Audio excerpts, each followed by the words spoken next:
You don't just turn down $80 million unless you know something the rest of the world doesn't. Adidas thought they had the deal signed, sealed, and delivered, a massive contract to lock up football's most hyped young quarterback. Then Shedeur Sanders walked into the boardroom, looked at the contract, and hit decline. Instead, he pulled off a move that sent Adidas executives into a full-blown panic and broke every record in the book with Nike. So how did a rookie force the biggest sneaker giant on earth to tear up their standard contract? Let's dive in, because this isn't just business, it's a hostile takeover.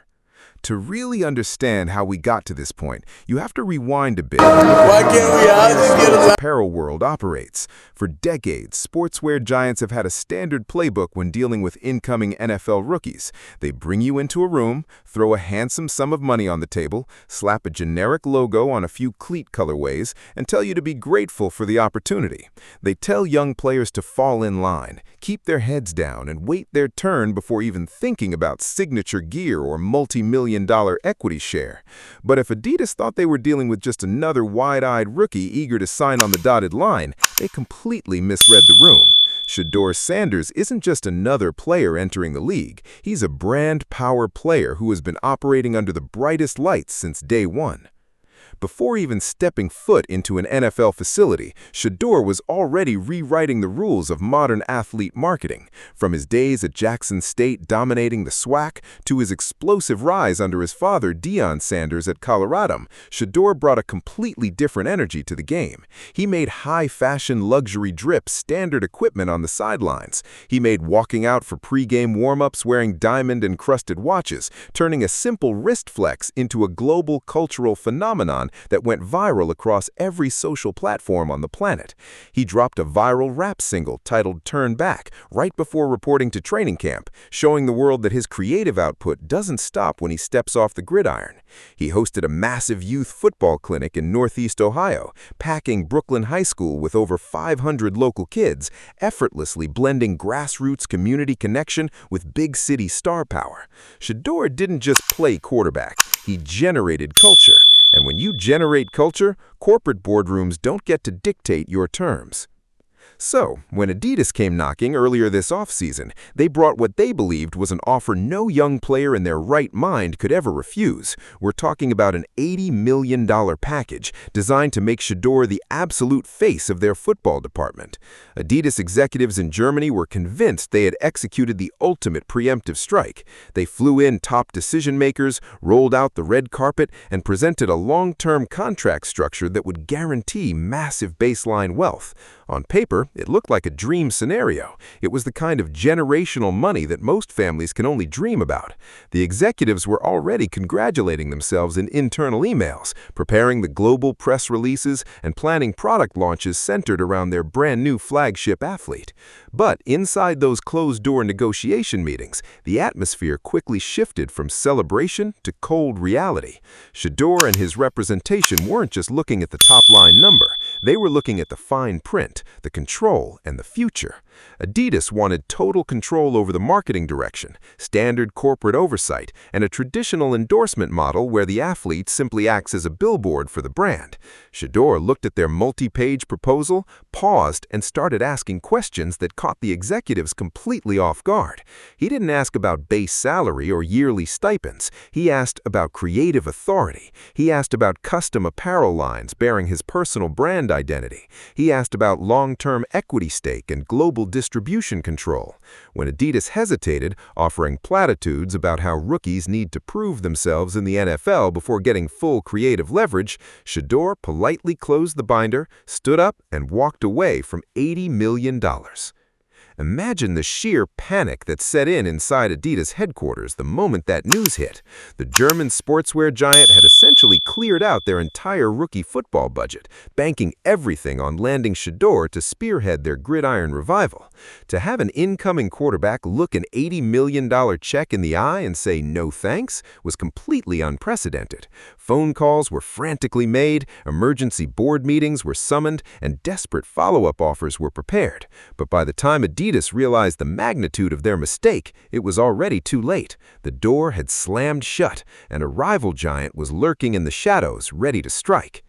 Enter Nike. While Adidas was trying to force Shedeur into a conventional corporate mold, Nike understood exactly who they were dealing with. Nike didn't just see a young quarterback, they saw the heir to a legendary legacy and a cultural force who could bridge the gap between sports, hip-hop, fashion, and business. Nike stealthily swooped in with a record-breaking counterproposal that completely shattered every precedent for NFL rookie endorsements. They didn't just match the financial gravity of the market, they structured a deal that gave Shedeur unprecedented creative freedom, custom signature lines, global marketing campaigns, and a royalty structure that could net him far beyond initial estimates. They allowed him to keep his identity, his flair, and his independent business mindset. In a matter of days, Nike pulled off one of the most ruthless corporate heists in sports history, officially securing Shedeur in a record-setting mega deal that left Adidas executives staring at an empty table.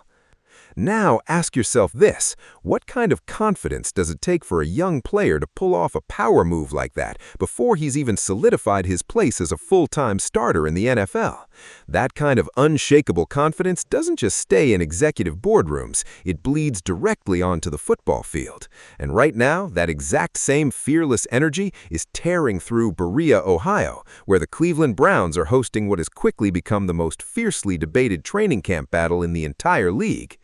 The Browns brought in new head coach Todd Monken to revitalize an offense that has struggled for consistency.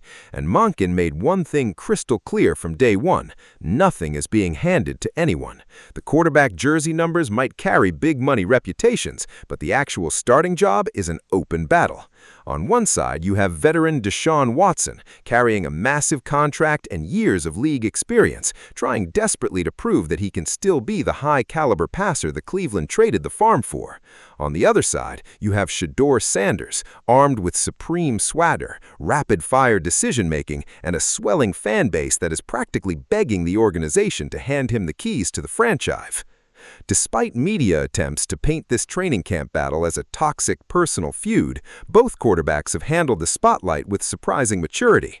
Before camp even kicked off, Shedeur and Watson made headlines by organizing joint off-season throwing sessions down in Florida, bringing along key playmakers like Jerry Jeudy, Isaac Bond, and Denzel Boston to build chemistry. They were alternating reps, pushing each other, and refusing to let external noise split the locker room. Shedeur flat-out rejected media questions trying to pit them against each other, insisting that the quarterback room is a united front, focused solely on winning. But once the pads came on and official practices began at the cross-country mortgage campus, the sheer competitive reality took over. Every single pass, every pre-snap read, and every red zone decision is being magnified under a microscope by coaches, analysts, and fans watching from the bleachers.